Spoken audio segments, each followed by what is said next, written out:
All right, y'all, so let's go ahead and get started with the webinar. This is appropriately titled Mistakes I Made. If you guys have been following me, Rachel Branke, TheLawTog, for any amount of time, you know that I'm all about sharing in the struggles and the weaknesses and everything that is negative in business so that we can learn how to change it to get better. I'm not going to ride along and say everything is peachy because it's not. I'm going to share with you guys my story, and you're going to see, and I'm going to share transparently the mistakes that I made in my business so that you guys don't do it as well. Now, one thing I want you to keep in mind, we're going to have question time available at the end of the webinar. It is really important that you go ahead and write down your questions and keep them so that you know at the end of the webinar, you can go ahead and ask them. It's really hard. Right now I'm super busy. I'm taking limited clients.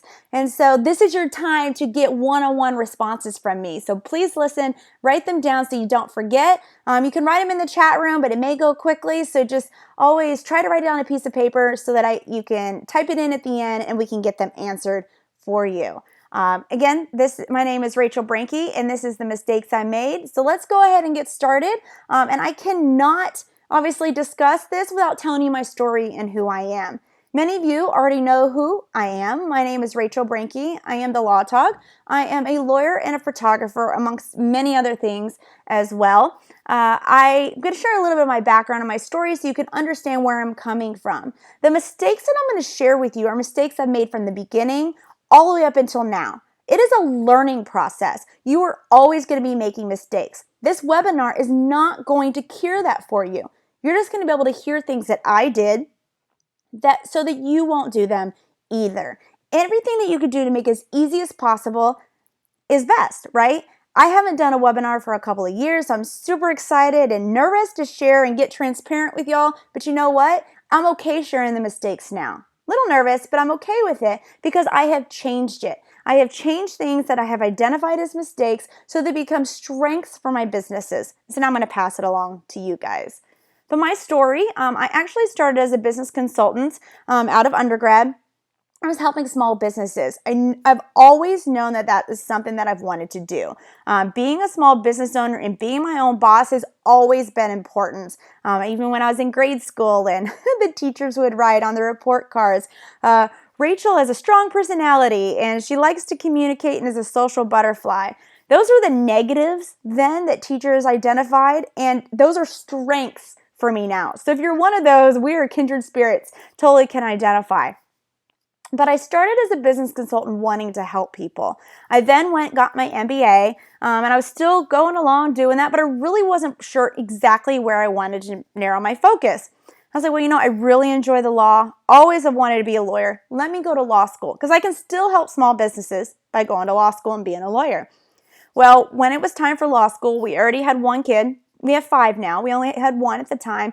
And I was pregnant with my next, and my husband was gone with the Army. And so we had gone from 2 incomes in 1 house down to 1 income in 2 houses because we had to live apart, and then he was gone.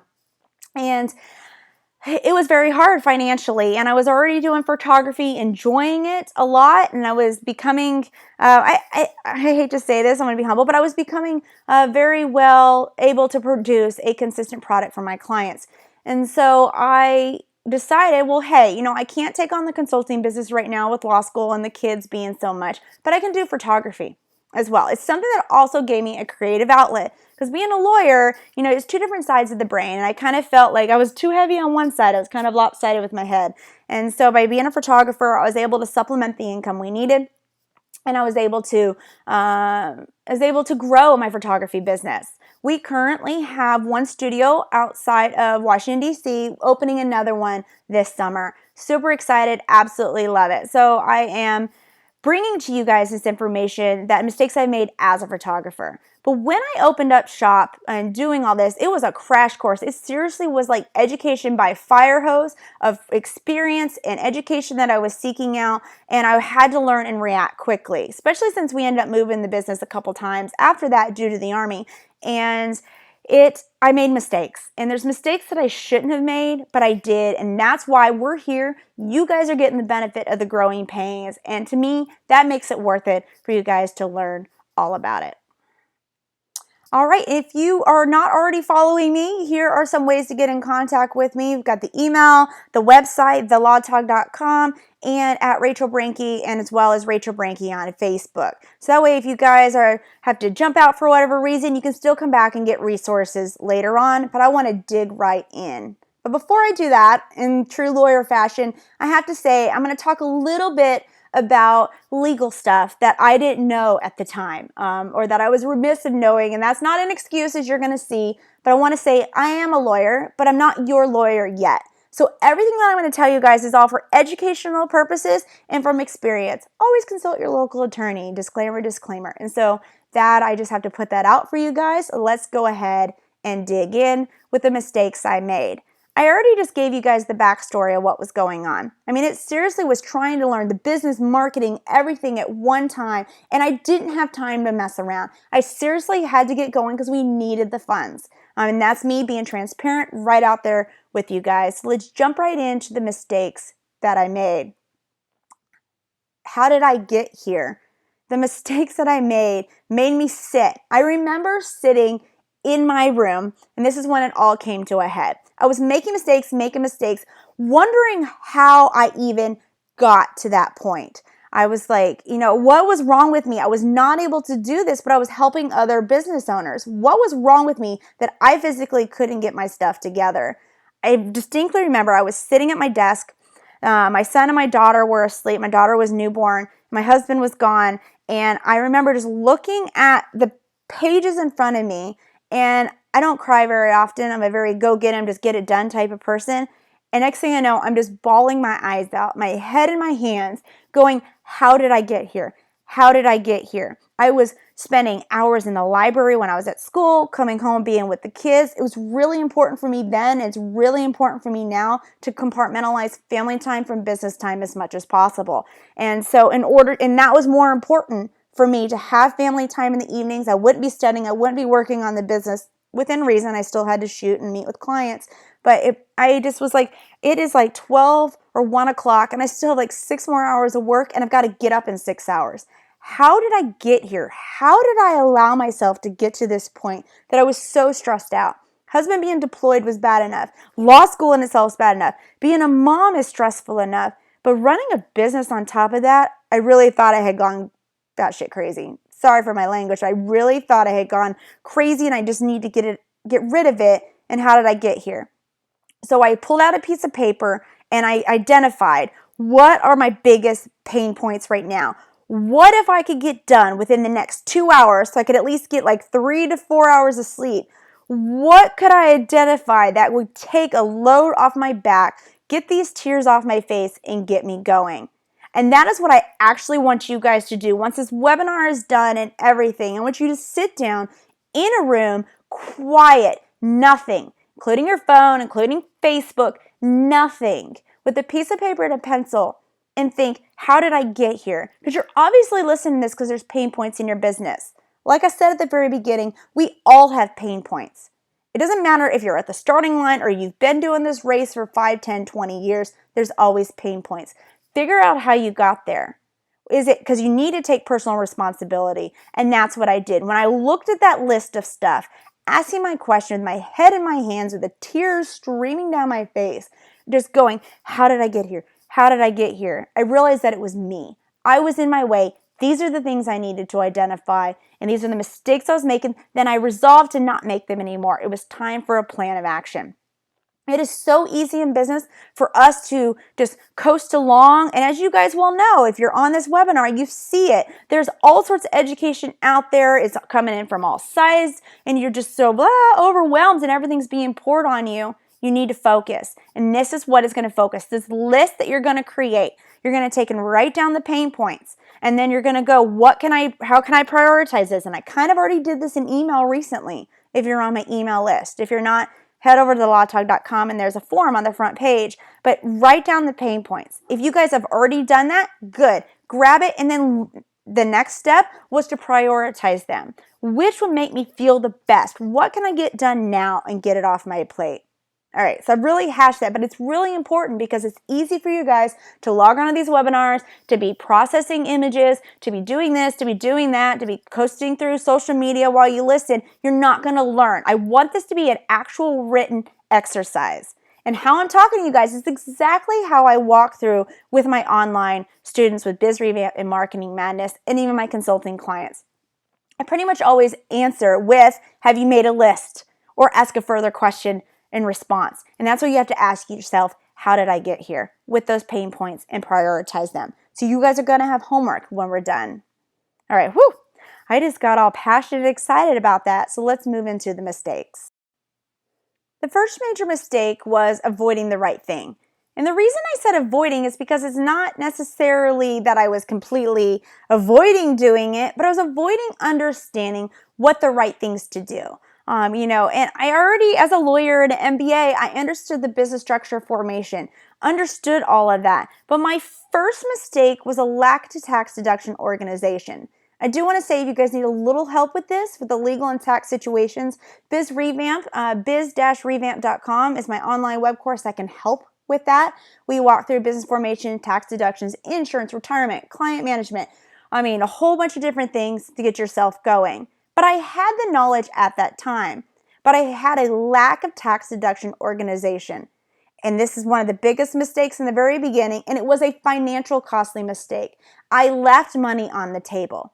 I had a pretty good grasp of the formation aspects and paying taxes and everything I needed to do, but having my deductions organized and seeking out a certified professional accountant to do it for me would have saved me a lot of money and actually given us more money. As you recall to the story I just told you, we needed the funds. And a mistake I made was that I had less money for personal stuff and less money to put back into the business. By having this tax deduction organization and identifying what items went in each category, as well as what items actually gave me a great return on that purchase, would have greatly helped from the very beginning. Had I known all of this, I feel like my business would have grown even faster. It did grow quickly through the marketing techniques that I had to learn, such as through blogging and business partnerships and referral programs. But I really feel like if I had had more money to put into it, I could have had someone come on to help to maximize my hours in the day. I didn't have a lot of time, so I feel like my growth was slowed. And when I sit back and pinpoint, it was first lack of time, which I had, obviously, very lack of time, and I also had a lack of money. And I feel like it came right out of this. Pricing really wasn't that big of an issue. We all kind of go through the pains of figuring out pricing. I felt like that my profit margin was well enough. I was in line with my competitors. But when it came to the taxes and my tax situation, it wasn't the best it could be. So actually we could make this lack of tax deduction organization / tax situation because it could have really provided that extra money. Had I had a couple more $100, I could have divided that up between the home, and then I could divide it up to put new equipment, as well as putting it into marketing pieces. Business partnerships is a huge thing that I love to do in my business, that it really gets me to have other people marketing for me, and I get to know other business owners in the area, and I could have put more money into that. I could have done more incentives for business partnerships. I could have made better marketing materials. I remember I got, those deals going around where you get free business cards. I'm telling you guys, I was on the ground floor at the time with this. We had very little money to put into it. And I remember buying into this deal that you could get 500 business cards for $20. I'm not going to name the company. But this situation is why I cringe when I hear people recommend this company. But I got the business cards, and I had this idea in my mind how they wanted to look. I had created them. I don't even think, okay, now I'm really getting transparent. I don't even think I had Photoshop at the time or Lightroom. I really think I was still using GIMP or the Corel Photoshop one. Please don't skewer me for that. That's what I had. And I remember I got Photoshop pretty quickly after that, but that's what I had to start with the business cards. And I remember getting them. I had designed them in GIMP or Paint Shop Pro. That's what it was. It was Paint Shop Pro that I was using. Oh man, raise your hand. Well, I guess I can't see you guys, but you're nodding your head if you utilize that too. And honestly, that helped set me up for the huge learning curve of Photoshop. But anyways, I got the business cards and I only had like $20 to put towards the marketing materials. That's all I had at the time. I was still trying to gather equipment and all this other kind of stuff, which was really kind of backwards now that I think about it. But look at all these mistakes I'm sharing you guys. I'm getting transparent up in here. You guys are going to learn, especially if you're brand new. And I pull out the business cards. I was so excited I got them. And I'm like, woohoo! You know, you just feel so professional. And I looked at them and they were crappy quality. I knew the type of client that I wanted. I knew that I could do non-business cards. I could do online stuff, but I needed it to have a quality business card that I could give to business partnerships and for clients to refer.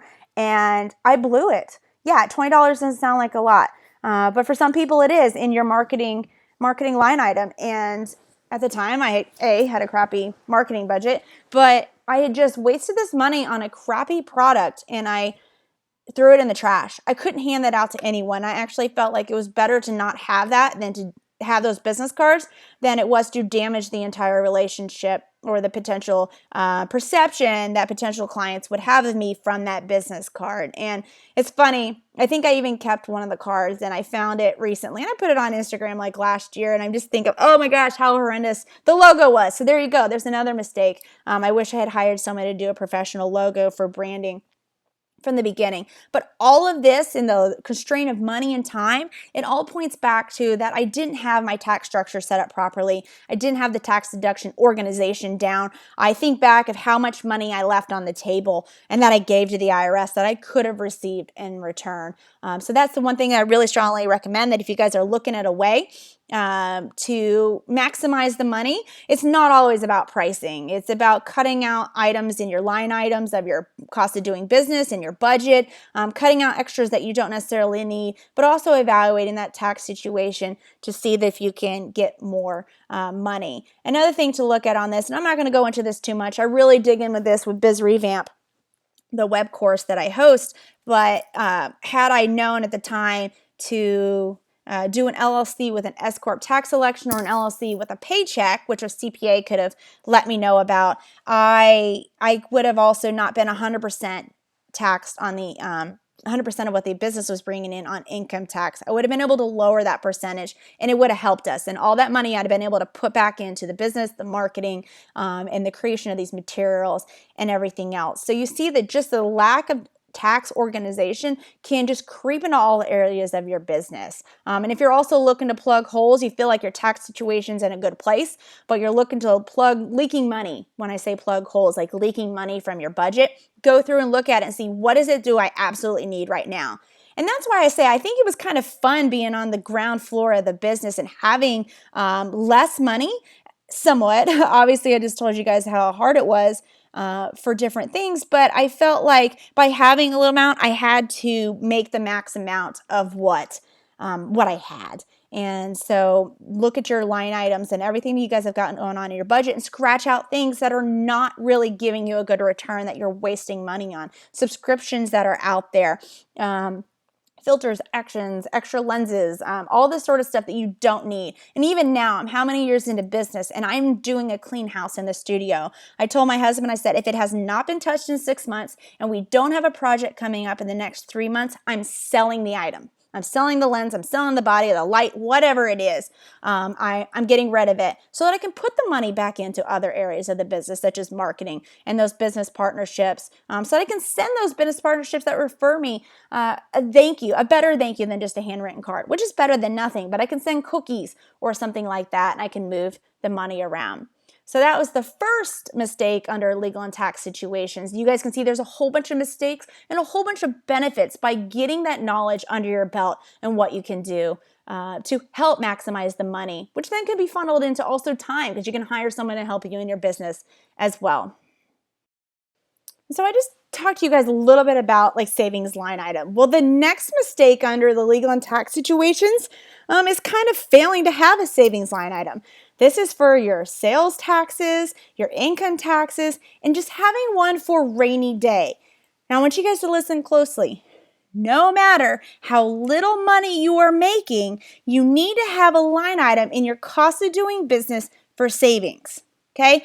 It does not matter if you're profiting thousands of dollars or you're profiting only $10. You need to have a savings line item in the cost of doing business because you never know what's going to come up. You may need a deductible. If you end up breaking equipment, you have a deductible for your equipment insurance, or you have an opportunity to do something amazing with like local business partners or networking, and you need to have marketing materials. You can pull from your savings line item. Another thing too with that is, even if neither of those come up, you have line items for all of that, fantastic. You need to have a savings line item in case you end up with no clients one month. What are you going to do? You still have bills to pay. Now you may be thinking, I don't have wiggle room for a line item. I'm maxing out what I'm making. Okay, guys, and this is, again, being transparent. In the very beginning, I was trying to price appropriately, but I was new. But I also knew that savings is really important. So the only way that I could force myself to have this line item is to put it in there and just do it. If I needed to save, let's just back up, lack of better example, $1 per month. I put $1 on the line item for the monthly cost of doing business, and my prices went up $1. Say I only took 4 sessions, they only went up a quarter per session. Okay? You guys need to have an amount in there for savings. And again, like there's different line items. You guys may have a variety of them. One is savings for future equipment upgrades. Mine, I have like a rainy day savings because what if something comes up? I also have savings for the income tax so that I'm not surprised at the end of the year. Do not bank, even though, like we just saw with mistake number 1, you can get a good tax deduction organization going. Do not bank on having tax deductions and hoping that your income tax is going to be reduced enough in order to not have to scramble for the money in the end. By saving it, you have it. So that's the second mistake under the legal tax situations that I didn't do in the beginning, but I learned really quickly. When I got to that how did I get here moment, one of the things on that list was that I needed to be able to invest in a little bit more marketing materials, or I needed to get another piece of equipment. I think it was actually both of that at the same time. And I didn't have a savings. We were maxing out what I was making. Now, many of you may be thinking, well, why didn't you just raise your prices? You can only raise your prices so much. You can do it, you can, but you can't go from like $1 to $100. You have to do incremental changes, which is another thing that's way beyond this, but I get into that with Biz Revamp. That we do an incremental increase over a year so that your past inquiries don't get scared away, and your current clients that you have, when they come back, it's not such a large shock. Now again, this is your business. You guys can do whatever you want to do, but I'm telling you from experience, you have to do an incremental increase. You can't just all of a sudden slap a line item in there and triple your prices. Hey, if you've done it, you were successful, that means you probably had all these other mistakes taken care of. But in a combination of everything can really, really stall your business. So that's the second legal and tax situation, is failing to have a savings line item. Out of this was not paying myself correctly. I kind of already touched on this a little bit ago under the umbrella of the tax deduction organization, but I was not paying myself correctly at all. I could have set myself up, had I known about it, I could have set myself up to limit my income tax amount. Not just banking on the deductions, but by limiting it to a hardcore paycheck amount. And you don't have to necessarily use a payroll service. You can just pay yourself that amount and remit it to the state properly, your taxes, and tell the IRS how much you're being paid. But I was just willy-nilly, we're just extracting money. This can put you into a bad situation, not just on taxes. You end up paying 100% of what comes in the door on the income of the business as your 100% on your income, less deductions and all that jazz. But you could be responsible on a personal level for all of that. So I wasn't paying myself right there, so I was paying an increased income tax amount, but I also was just withdrawing whatever I had. By doing this, and just many of you may be using PayPal or Stripe, or just a bank account, business account. I hope you have a separate business account completely from your personal stuff, y'all, which is another mistake I see a lot of people make. But if you're just willy-nilly withdrawing stuff, you're going to end up not covering your bills if you're not calculating how much is being withdrawn. And just like we had a savings line item, paying yourself is a line item as well. This is something that you really need to look at doing. And it's really hard because you may go, well, but I don't really know how much that I want to profit, or how much I want to pay myself. Well, that means that you have not done the right calculations for your pricing. You can have your cost of doing business down, you can get your tax deductions down, you can get all those line items I just mentioned down. But if you're sitting here going, I have no idea what to pay myself, then you haven't really done an evaluation of what your hours are worth, how much hours that you're working, or anything along those lines. You have just an arbitrary number that you want to pay yourself. Now, on the flip side of that, sometimes I need to replace income. I knew that I needed to replace income, and I also needed to bridge the gap between what my husband made and our second house at this point. If you're just tuning in, I had moved away for law school. Husband was in the Army. And so we had 2 homes to pay for, not owned, but we were renting. We had 2 lifestyles that we had to support at that time.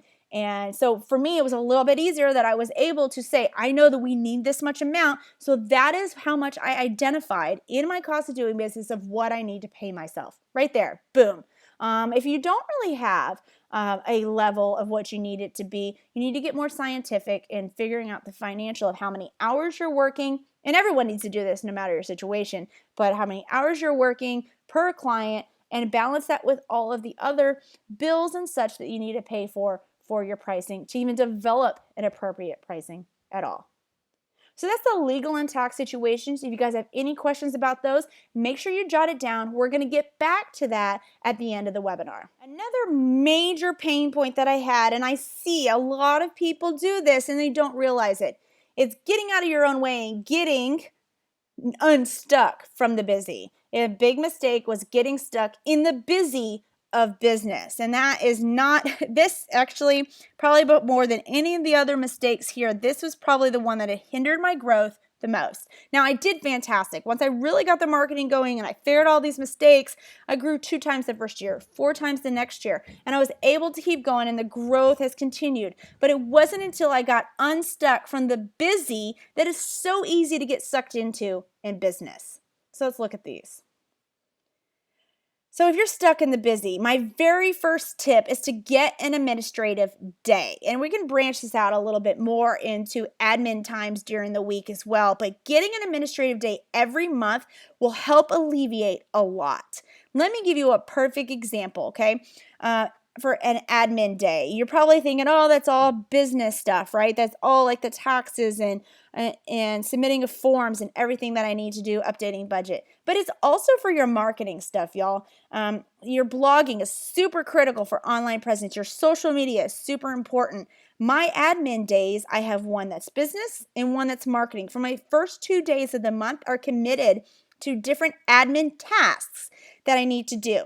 The second one is where I focus on that blogging. And it may take 1 to 2 days to focus on, but say you're just trying to get 1 blog a week up, commit to having a blog administration day, and I just say admin day because I also want to do social media as well, that's all I work on in that time period, is that once in the morning, and this is what I was talking about, you can also have time periods. When I get up in the morning, I do emails or whatever is absolutely necessary and pressing for that day, but then I block off on the first 2, maybe 3 days, depending on your business structure and your time, 3 days in the month to do admin stuff. One of those days is committed to getting these blog posts scheduled into the blog, getting that email to the clients to let them know that their blog feature is coming up, and getting it put into social media so that everything is automated for me for the entire month. So don't just think admin day, you need to do taxes and roll up the month before. That's important. That's typically day 1, so I can go ahead and get it over with.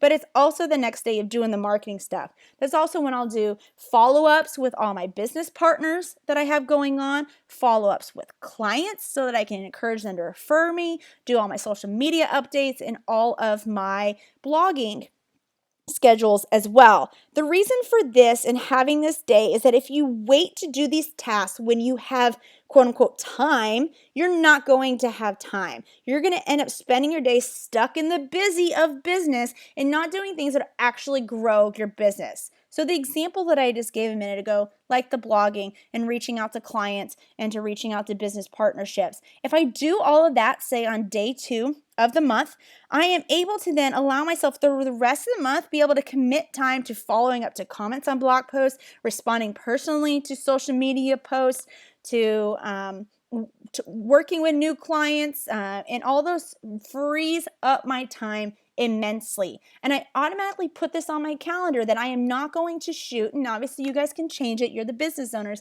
but I'm not going to shoot or have clients on the days that are my admin days.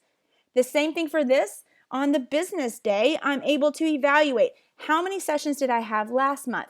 How many sessions do I have booked for the coming month?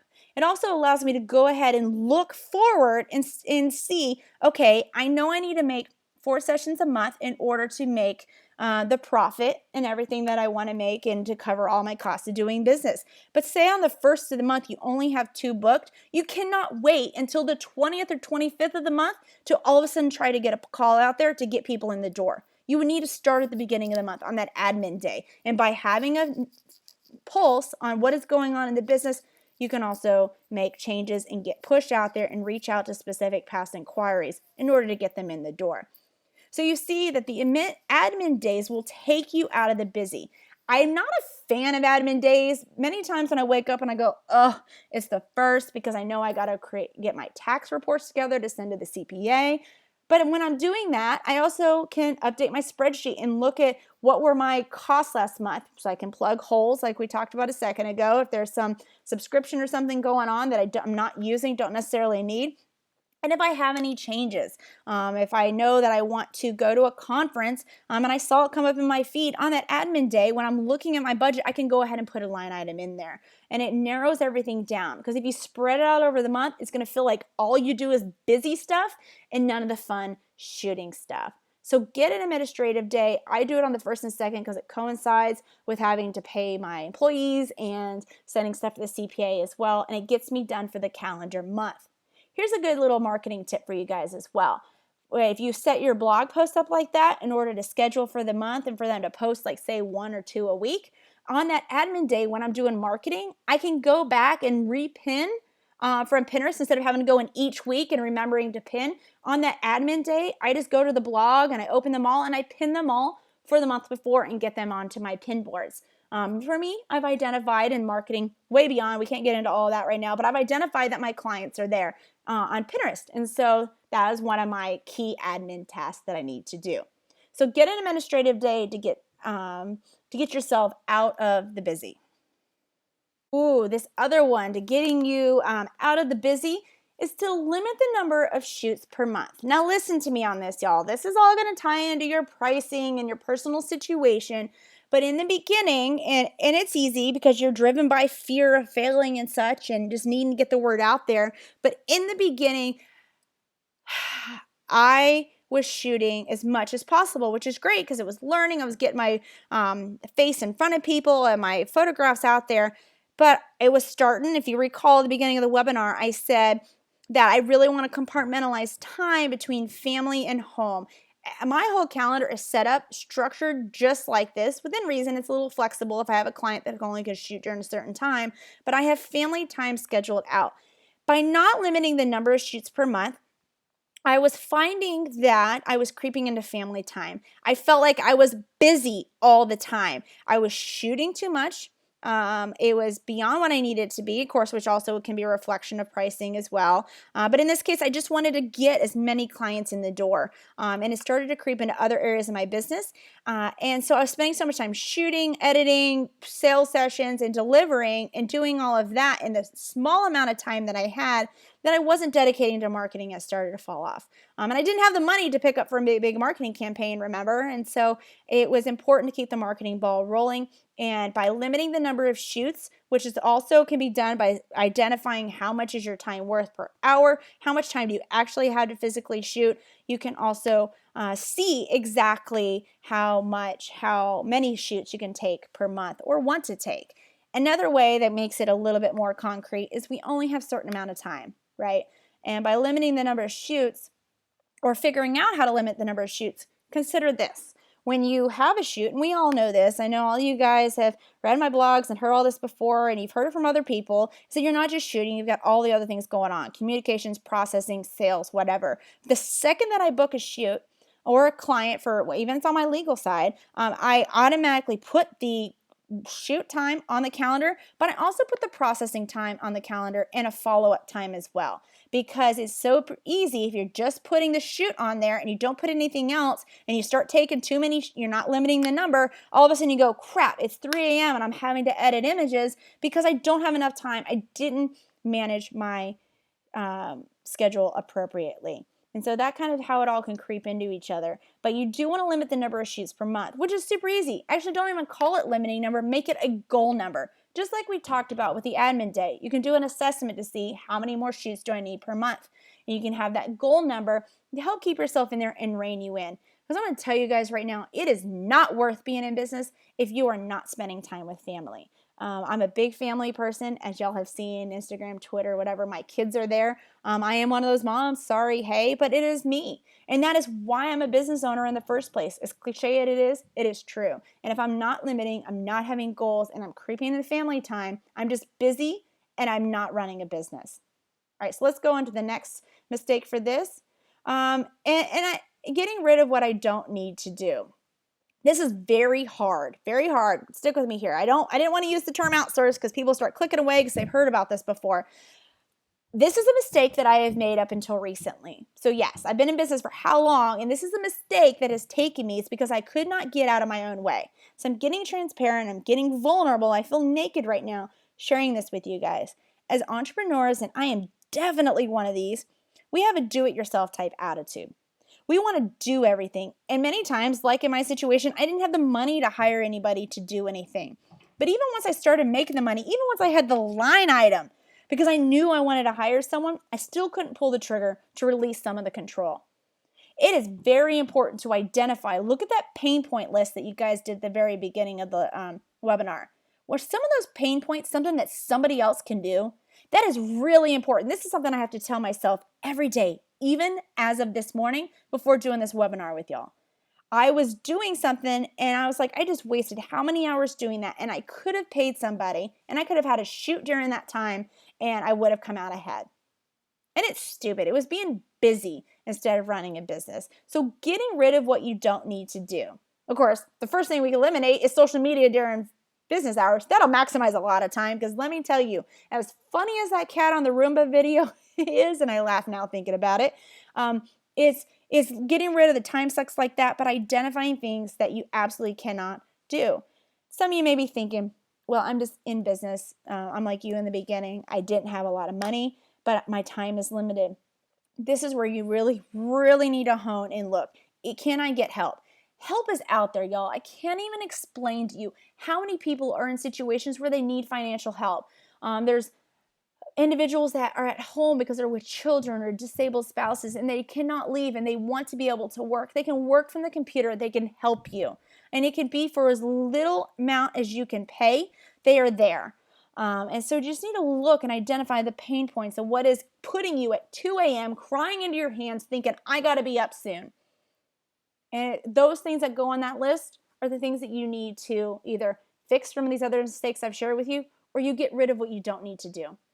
Really important. I know I don't want to spend a lot of time because you hear outsource, outsource, outsource from everywhere else, but I can't tell you how liberating it was when I finally got some help. This is the first year that I've actually had people physically helping me and employees to help pick up the slack because so much is going on. And it feels amazing and so flippin' scary at the same time. So I just know that you're not alone in that, but you need to get rid of what you don't need to do. So those are the three main things. I was stuck in the busy and I wasn't running a business. I just think, imagine had I got myself out of the busy weeds, where would I be?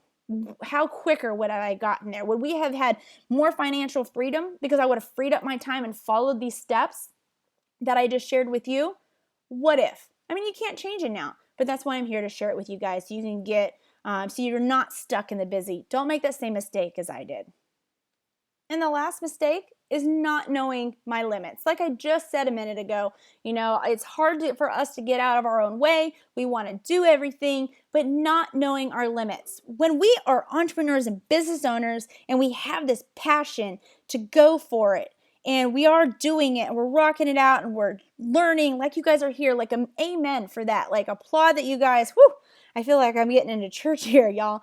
But when you are digging into all of that, it's easy to feel like everything is limitless. But I'm here to tell you, you have limits.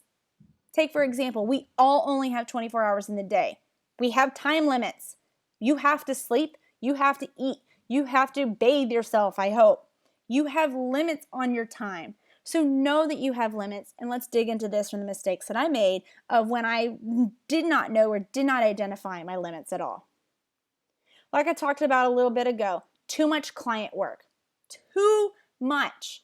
I was finding myself completely stuck. I mean, when my head in the hands, that was at the end of knowing that I had sessions to do. I had taxes to pay. I had still studying to do for school, and I still needed to do like laundry and dishes and everything else. And it was because I was taking too much client work. It's because I didn't know my limits. Yeah, I needed a little bit more money. So you think, okay, this is super easy. You need X amount. You're charging this. You need to shoot this much. And I'm very methodical in that way in my teaching of pricing and sales, but it's not always the case because life happens. You have situations in your life that you are confined to the amount of hours and you cannot take too much client work. So this is where you need to evaluate. What can I do? Do I need to offload stuff so I can shoot more?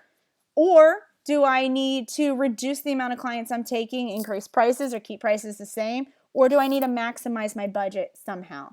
But by taking too much client work, you're going to end up sitting at the desk, head in the hands, crying your eyes out like I was because you don't have enough time. I didn't know my limits. And that was the breaking point of when I knew that I was taking too much on.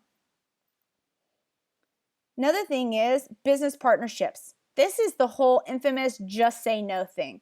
I am a people pleaser. I still am. It is a part of being a business owner. It's a part of being who I am. Even still to this day, and this is me sharing a real-time mistake, is that it's hard for me to say no. I know my limits, so you're probably thinking, hey, come on, you've gotten to here, you have to know some of your limits. I know my limits, but sometimes it's so easy to get caught up in business partnerships, especially when you're growing your business, and especially if you guys have listened to me before and you know and you've learned from me to know how business partnerships can springboard your business to success and keep the marketing and referrals going for you. But you have to learn to say no. You have to learn where your best return on investment, that's your time and money and energy, not just money, okay? Return on investment is time, money, and energy, and reputation. You have to be and discern which business partnerships are best for you. One of the things that I always see clients say, I just don't have time, but so-and-so opportunity reached out to me and I'm afraid I'm going to miss it. We are driven by fear. And in that fear, plus not knowing our limits and a business partnership opportunity leads to that 2 a.m. crying in your hands and not getting anything done and being mediocre at everything and not good at the things that matter. So by knowing the limits and by knowing the partnerships and this opportunity, I can say to them, hey, I'm not available right now. I'm booked up till such and such date. Why don't we reassess the business partnership then? That is not a no, guys. They're not going to run from you. You know what it's going to tell you? Some people may move on because they may need to get someone else in there to help be a partner with them, especially if it's an event. But if you tell them, I am booked up till a certain amount of day, what is that going to do? They are going to say, man, this person's in demand. It's going to work for you. So that's how you say no. Know your limit. You can say no or not right now. That's the big thing. You don't have to say no. You can say not right now. And so knowing my limits. When I was starting, I wanted all the business partnerships because I knew that was critical. I had known that from being a consultant, that business partnerships were critical.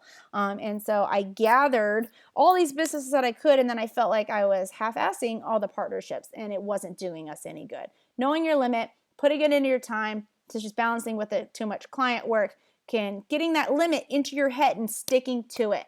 I will be your accountability partner if you need. If you absolutely need one. I post on Instagram a lot. That's where I get really personal. And I post about accountability. I am training for a half marathon and I am crazy because I'm not a runner. But I am accountable and I put it out there. I'll be accountable for you if you guys need help on accountability of staying to your limit. And again, the last mistake is too many projects. This is all of it together. This is taking on too much stuff at one time. And this isn't necessarily taking on external projects. This could be internal stuff. Knowing that you want to do a rebrand. Well, it's easy for us to get this bee in our bonnet or, knot in our knickers, whatever the phrase is where you guys are listening from. But having, wanting to change your website all of a sudden. I do this a lot. Or wanting to change your packaging or something within your business. Put a pin in it. Put it on a list. I use the Wunderlist app so that I can satisfy that need to fulfill something for an idea I have by putting it onto the Wunderlist app list. I guess you can have multiple lists. And it helps me fulfill that I'm doing something. I'm putting it out there so I can remember it later, but so that I'm not taking on all the projects because I know my limits at that point. I know how much I can go for. And this can be in your personal life too if you have too many commitments going on. We want to try to give our kids the best, but do they need to be in 4 different sports? Especially if you're trying to run a business. Maybe during the season of life when you know that it's busy Christmas portrait time in the fall or busy senior season. Maybe you're going to have to scale back and do maybe 3 sports instead of 4. And so it can be any of those. You have to know your limits personally and professionally in order to not make the same mistakes that I made. Because when you start taking on too much, all these other mistakes start falling in line. It's like a domino effect. These other things that you're probably thinking, oh, I don't do any of that. But if you start taking on too much, those will start slipping and that will start happening. So that's knowing your limits. And I really suggest that you guys sit down and get tangible with this. The exercises that I really strongly recommend that you guys engaging in for this, not just writing down your pain points like we talked about at the very beginning and prioritizing and making a plan of action, but when it comes to too many projects or if you're evaluating your time, an exercise that we did in law school was actually to condition us for billable hours, which I'm obviously not in the corporate law world because I'm here talking to you fine people. But the exercise that they taught us there is something that I wish they had taught me in grad school. I wish they had taught me in the business classes in undergrad, is just take a piece of paper and for every 15 minutes during your work time in your day, and I say do the whole day, your personal stuff too, just like I talked about a second ago, but write down what you do for every 15 minutes. Do not lie, do not cheat, because this is only going to be seen by you and you need to be accountable to yourself. But it will show you where your time leaks are. Are you leaking time watching the cat Roomba video over and over and over? Sometimes that's okay. You just need the decompression. But if it's a constant thing, that's an issue. If you're spending too much time on certain tasks in your business, maybe you refer back to the other mistakes I made and don't make them, such as getting people to help on things that you don't necessarily have to do, or confining how many sessions that you're going to take, or scheduling it appropriately on your calendar. And so by every 15 minutes, write down what you're doing, and you may need to do it for an entire week because every day may be different. But by the end, you're going to be able to look at the time and be able to see where is your time going.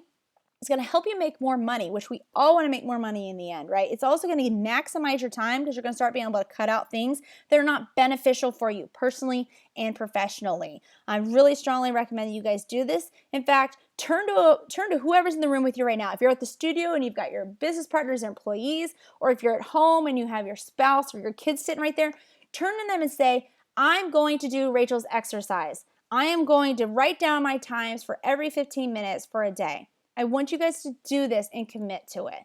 It's amazing. It's very similar to like if you're trying to lose weight and you got like the MyFitnessPal app or whatever those apps are, and you start writing down what's actually going in your mouth, the calories really start building up and you're like, oh man, and you really will stop and not eat that cheesecake before bed. And that is exactly what this is going to do for you. It's going to help you to push yourself back from not taking too many projects. It's going to identify the weaknesses and mistakes from what we've just talked about in your business in order to be able to eliminate or fix and make them more efficient.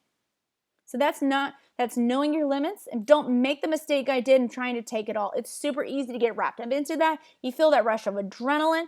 Find some ways to satisfy it, like brainstorming it, getting it into a file on your computer, into Wunderlist app, talking about it with a friend, file it away, put a pin in it for the future when you have time to work on it. Know your limits. That is very, very important. And I see this all the time when I'll post on my page and you guys respond and say, I should be editing.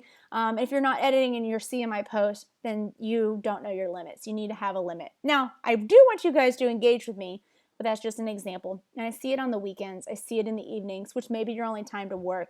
but you really got to pare it down and figure out what is best for your life situation. Because again, there's no point in doing business if we're just busy. There's no point in doing this if we're not maximizing the legal and tax stuff that we have. And there's no point in doing business if we don't know our limits and it creeps into our personal life. What is the point in doing this at all? When you are on your deathbed, and this sounds really bad, but when you are in your deathbed and morbid, you are not going to sit and think, I wish I had responded to that email quicker. I wish I had taken that one extra project at that moment right then. You're going to say, I wish I had seen my kid's first t-ball game or spent a little bit more time watching movies with my wife. And those are the things that I want you guys to think about. Take all these mistakes into consideration and that I have done. I've gotten transparent with you. I've shared with you. Please don't think less of me. I'm doing this really for your benefit. So let's go ahead and pull out your questions that you guys have scribbled down. We're going to move into Q&A here in a couple of minutes. Questions in the chat room as we've been going along, and some of them have been saying, well, what is Biz Revamp? And so I just wanted to pull in really quickly. I scrambled, had some help over here to get the video for you guys to see what it's about, but it's the online web course. Here's the link. You guys can go take a look at it. Enrollment did open today. I'm not wanting to sit here and do any big sales thing. I really am here to share my mistakes. So let's just watch the video real quickly, and then we'll dig into the Q&A that we have that I'm so excited. I'm seeing them rolling in, and so that we can go ahead and get those answered so you guys can correct these mistakes and get rocking and rolling. All right, so here's the video. You guys are sitting there right now and you're probably thinking, these are mistakes that I've made. I have been searching for answers. I've been wanting help and guidance. The webinar is a great starting place for you guys. We're going to do Q&A and you're going to be able to flesh it out just a little bit more so you're on your way. But I want to let you guys know that Biz Revamp, my online web course, is open for enrollment. You guys can hop on over and get enrolled now. So it can go through different things like taxes and business formation and help you put everything in to one place for you guys to be able to go for answers to get the business foundation going. The reason I even created the course was because of the mistakes and the knowledge I didn't know going into it. So whether you're a newer photographer or you are just, or you've been in business for 10, 15 years, this acts as a huge checklist for you guys to be able to maximize your time, money, and energy into your business, get the business stuff under your belt, and rocking and rolling to success.